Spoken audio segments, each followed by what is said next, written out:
narrowly traded week. It has been. Shares of Netflix lower on the session today. The streaming giant entering new territory, releasing its first major feature film to customers today. It's called Beasts of No Nation. Not only will you be able to catch it at select theaters, you can also watch the movie on Netflix. Yeah, this is kind of a highbrow kind of a movie here. The dual release has not exactly been popular with the big movie theater chains, and it's a different strategy for the company and for Hollywood. O'Leary Funds principal and Shark Tank star Kevin O'Leary, who knows a little something about how Hollywood works, joins us now. And I said earlier, I misspoke. I thought you were a shareholder. Why aren't you a shareholder, by the way?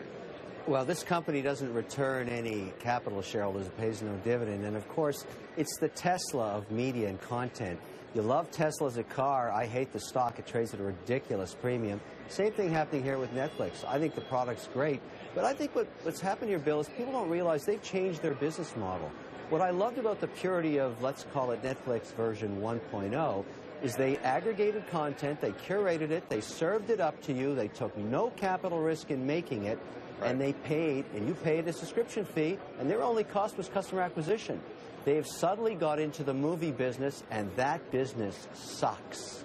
Why? But, Kevin, if the point is they're not actually trying to be in the movie business so much as make this a way of avoiding the distribution system, to just give people another reason why they should pay $10 a month for Netflix going forward. So, Kelly, what you're telling me is unless they get into creating their own content and taking the risks of scripted and unscripted production, they can't hold on to their subscribers. And that is not version 1.0. That's version 2.0. Must be that they have competition from the likes of HBO and internationally from other aggregators that are streaming. But make no mistake about it, when you create scripted and unscripted production, you are taking horrific risks with huge volatility. 100 years worth of production in Hollywood tells you that. The business sucks. Yeah, but you, of all people, should know that, you know, the entrepreneur in Reed Hastings is going to want to take risks like this. Where else is he going to go to grow this company? He's already had success in original content in television, making House of Cards and other things. What's the next step? Motion pictures, wouldn't you think?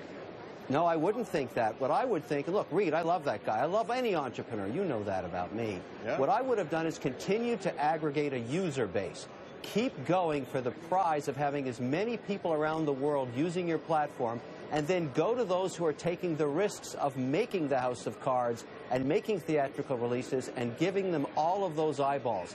I love that business model. And while you're at it, Reed, pay me a 3.2% dividend, and I might buy your stock. That's simple. Kevin, yeah, but dividend at this point, when they need to be investing so much in this business, and the cash flows are a question, doesn't really seem like the most pressing option. I love that excuse, Kelly. I love it. You know, I can't afford to pay you any of the profits. You shouldn't get any because I'm so smart. I know what I'm doing with all the capital, until all of a sudden gravity strikes. Return of capital is where 71% of the returns have come over the last 40 years in all sectors of all companies of everybody listed. It doesn't matter if you're growth or not growth. I don't agree with that comment. I'll fight for dividends till the cows come home.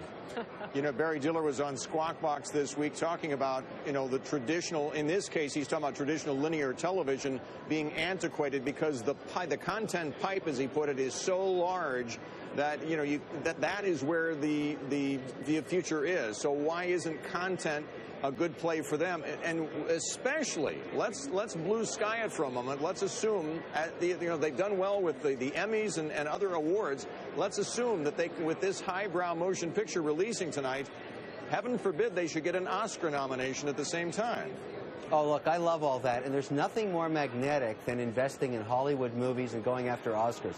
I'm going to admit to both of you, I've done the same thing in the past, and that's why I can tell you with certainty, it sucks. You never get your capital back. Look over 10 or 20 productions. You do it because it's fun, but it's not profitable. In the aggregation of all movies ever made since there was talkies, some prof did this research, I'm sure it's out there on the net, the return has been 7% with unbelievable volatility over 70 years. It's not a great business, guys. I'm rushing to IMDb to see which movie Kevin O'Leary produced here. I want to see. Are you going to watch this movie, Kevin?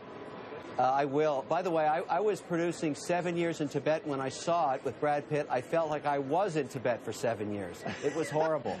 Yeah. You're going to watch this movie? Sure, why not? I'm a Netflix subscriber. Look, I love the product. It's the Tesla. It's the Tesla. It's the premium. I would never buy the stock. Loves the drive. Keep your hands on the wheel, though, when you drive that car. Good to see you, Kevin. Thank you.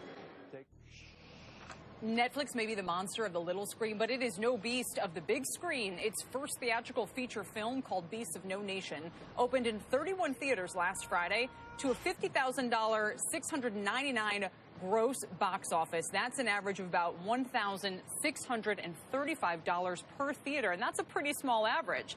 The film was also available on Netflix, though, and as per its policy, it's not releasing numbers on how many viewers saw the film in their living room. Guys, what do you make of it?